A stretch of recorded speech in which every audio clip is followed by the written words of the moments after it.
Nasal polyps அதாவதுங்க மூக்கில் சதை மாதிரி வளர்ந்துடுறது. இந்த கண்டிஷனில் நீங்கள் ரொம்ப நாளாக சஃபர் ஆகிட்ருக்கீங்க. ஆப்ரேஷன் பண்ணலான்ற மாதிரி ஒரு சஜஷன் கொடுத்துருக்குறாங்க. நீங்கள் யோசிச்சுட்ருக்கீங்க அப்படின்னா இந்த பதிவை முழுசாக பாருங்கள். மூக்கில் சதை வளர்ந்துருக்குன்னு சொல்லியிருக்கிறாங்க. அதாவது நேசல் பாலிப்ஸ்னு சொல்லியிருக்கிறாங்க. இதுக்கு ஆப்ரேஷன் தான் ஒரே வழின்னு அவங்க சஜஷன் பண்ணியிருக்கிறாங்க. நம்ம ஆப்ரேஷன் இல்லாமல் ஏதாவது தீர்வு இருக்குமா யோசிச்சுட்ருக்கீங்க அப்படின்னா இந்த பதிவில் உங்களுக்கான ஆன்சர் கண்டிப்பாக கிடைக்கும். பொறுமையாக முழுசாக இந்த பதிவை பாருங்கள். அதாவதுங்க நாங்கள் நிறைய பதிவில் சொல்லியிருக்கிறோம், நீங்கள் எந்த சிரமமாக, அதாவது நீங்கள் பேஷண்ட் ஆகிய நீங்கள் என்ன சிரமமாக ஃபீல் பண்ணுறீங்களோ அது வியாதி இல்லை, வியாதியோட அறிகுறி அப்படிங்கிற மாதிரி நாங்கள் நிறைய உங்களுக்கு ஒரு கிளாரிட்டி கொடுத்துட்ருக்குறோம்.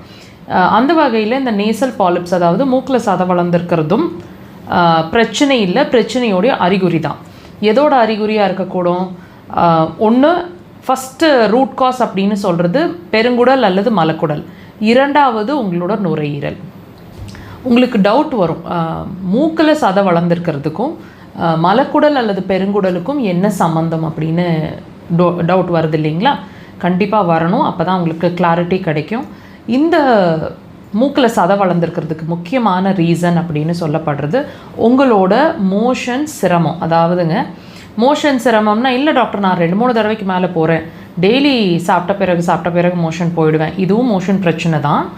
2-3 தடவை மேலே மோஷன் போகிறதும் பிரச்சனை தான். அல்லது மோஷனே போக மாட்டேங்குது, ரொம்ப டைட்டாக இருக்குது, ஏதாவது ஒரு மெடிசன் சாப்பிட்டு தான் மோஷன் போயிட்டுருக்குறோம், இல்லைனா மோஷன் போகாது, 2-3 நாள் கூட ஆகிடும். அல்லது அன்டைம்லியாக இருக்க மோஷன் எப்போ போகிறோன்ற டைமே இல்லை, மார்னிங் இல்லை, அதாவது இர்ரெகுலராக இருக்குது பவல் ஆக்டிவிட்டீஸ்ன்னு நீங்கள் உணர்ந்துட்டுருப்பீங்க. நல்லா கவனித்து பாருங்கள். இது இந்த மூக்கில் சதை வளர்ந்துருக்கு அப்படிங்கிறதுக்கு முன்னாடியே ஒரு 6 மாதமாக உங்கள் மூக்கில் சதை வளர்ந்துருக்குன்னா இது வருஷ கணக்கில் ரொம்ப க்ரானிக்காக உங்களோட மலக்குடல் சார்ந்த பிரச்சனை கண்டிப்பாக இருக்கணும். ஸோ இது உங்களோட நுரையீரலை பாதிச்சிட்ருக்கு.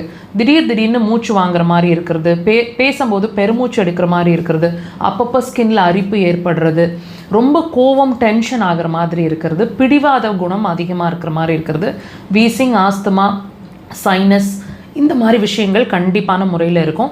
ஸோ இதில் ஏதாவது ஒன்றாவது இருக்கும். இப்போ நீங்கள் ரூட் காஸை தெரிஞ்சிருப்பீங்க. திரும்ப வராமல் நீங்கள் ஒரு சொல்யூஷன் தேடுறீங்க உங்களோட நேசல் பாலிப்ஸ்க்குன்னா அக்குபஞ்சர் சிறந்த தீர்வு.